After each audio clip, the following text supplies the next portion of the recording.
She does not love you. She never did. She only needed you to believe that she did, so that you would give her everything without question. And if that stings, good, because pain is the only teacher that does not lie. Look at yourself. Look at the man who always tries to be good, polite, predictable, safe. That man is invisible to her. Worse than invisible, he is boring. And in the secret language of desire, boredom is death. There's a monster every woman secretly craves, but will never admit. A monster even she does not fully understand, written into her biology, hidden inside her instincts, pulling her toward danger, tension, and uncertainty. That is the truth no one wants to tell you. Not because it is cruel, but because it is undeniable. Welcome to Psyvoria, where we tear apart the illusions that keep you weak and hand you the weapons to become what you were always meant to be. If this resonates with you already, subscribe right now and join us, because what follows is not comfort, it is transformation. Now let us begin. Every woman carries a hidden contradiction, and this contradiction explains why she rejects the man who worships her and obsesses over the one who confuses her. Biology wired her not for the poet who writes her verses or the gentleman who waits on her every move, but for the hunter, the warrior, the force of nature who could kill to protect her, not die for her. That is why her body lights up when she remembers the man who treated her badly, or when she talks about the arrogant boss she claims to despise. Her words tell you one thing: her instincts betray the truth. Desire does not come from safety. It comes from uncertainty, from risk, from a man who cannot be tamed or predicted. That is the monster she secretly desires. He is not violent, not abusive, but he is unpredictable, untouchable, and alive with a power she cannot control. And you, with your endless availability and unconditional love, you kill that fire. You are rehabilitation when what she craves is chaos. Look at history and you will see how even the most powerful men in the world fell when they forgot this truth. Napoleon conquered Europe but could not conquer Josephine because he needed her more than she needed him. He wrote desperate letters from the battlefield while she entertained others in Paris. The emperor of the world reduced to an emotional beggar. That same pattern repeats in your life every time you plead for attention, every time you beg for love, every time you trade your dignity for crumbs of validation.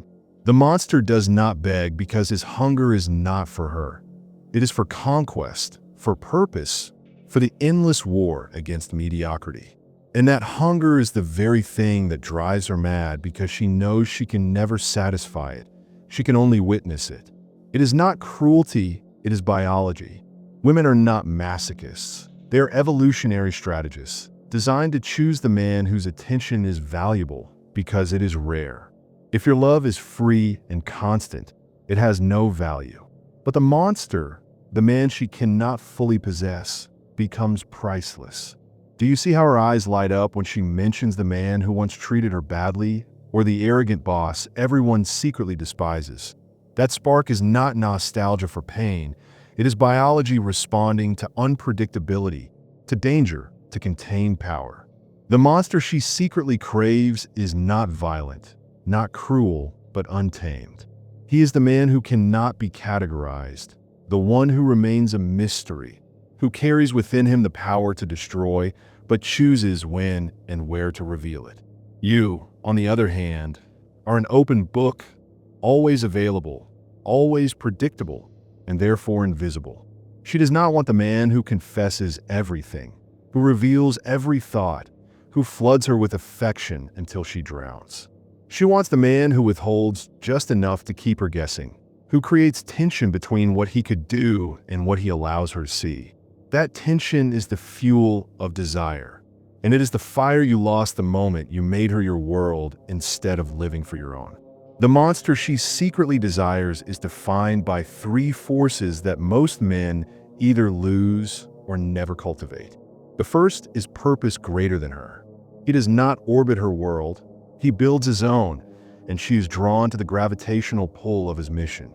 The second is the ability to say no, not out of spite, but from self-respect, a boundary that makes every yes more valuable because it is chosen, not given cheaply. The third is emotional mystery, the silence that forces her to lean in, to wonder, to chase.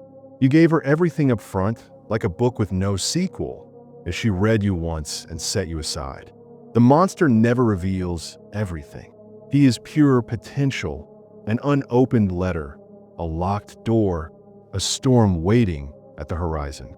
That is what keeps her restless, what keeps her craving. Desire thrives on distance, not saturation, and a man who understands this becomes unforgettable. Have you ever noticed how she reacts to the man who does not reply right away? How she checks her phone again and again? How every message from him feels like a prize while yours are ignored? It is not that he is better than you.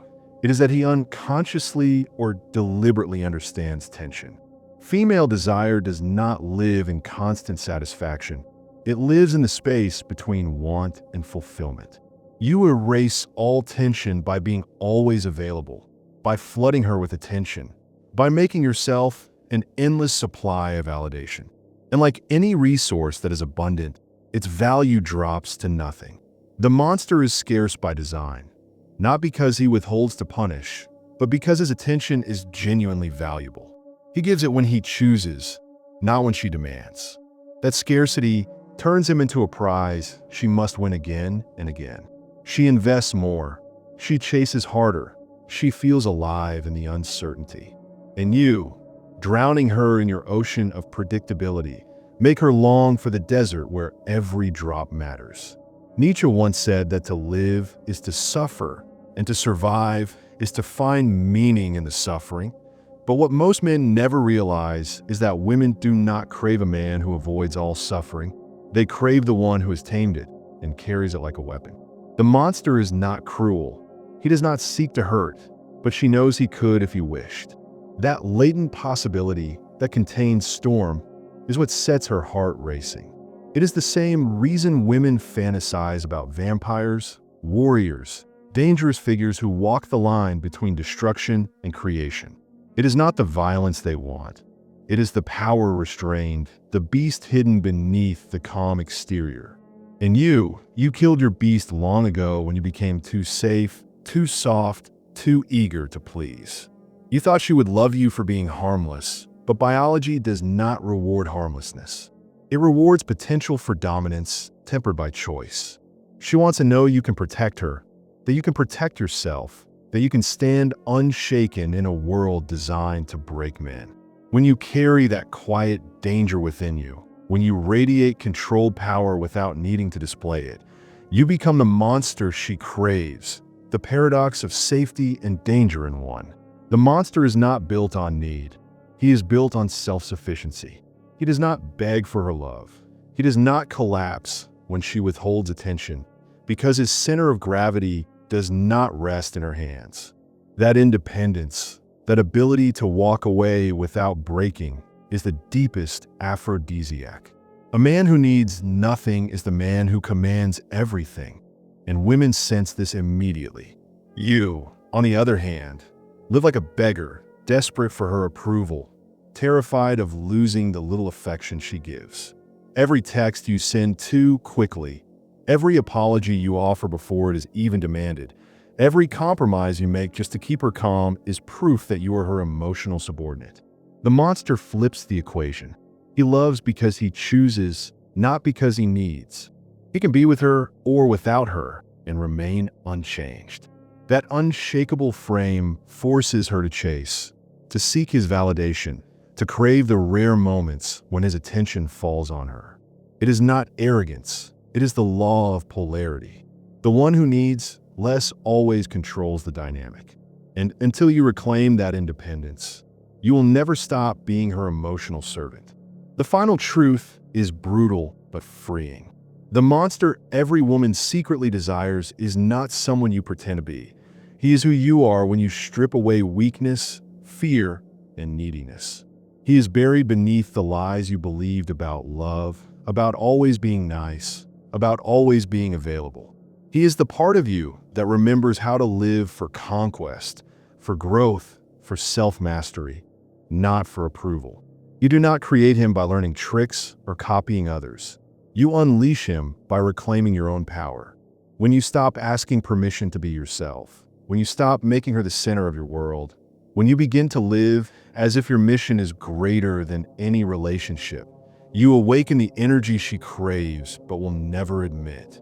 It is not about cruelty, it is about strength. It is not about manipulation, it is about polarity.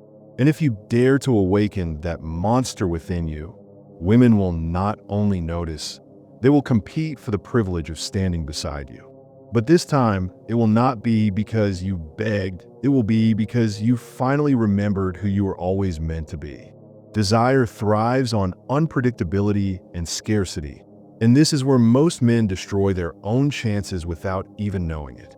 By giving constant attention, constant availability, and constant affection, you transform what should feel rare and valuable into something ordinary and disposable.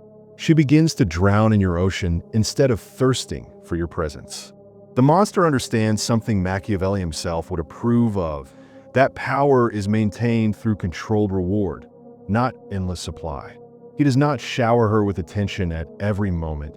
He gives in bursts of intensity, then withdraws just enough to create longing. He allows silence to do its work, lets her wonder, lets her chase. And in that chase, her desire multiplies because now she feels she must earn what was once taken for granted. This is not cruelty, it is mastery. It is the recognition that biology responds not to predictability, but to tension, to mystery, to the energy of scarcity. When you give her everything without pause, she loses interest. When you give with precision, you ignite a cycle of craving that she cannot control. The monster does not become a slave to her approval. He makes her addicted to his presence. That is why he is unforgettable. That is why he is desired. And that is why he wins the game that so many men do not even know they are playing. So ask yourself now, will you keep being the tame man who exists for her approval? Or will you awaken the monster who lives for his own purpose, his own fire, his own destiny? Because once you let him out, there is no turning back. And once you taste that freedom, you'll never again crawl for crumbs of love. You will walk as the storm she both fears and desires, the monster she secretly craves but will never admit.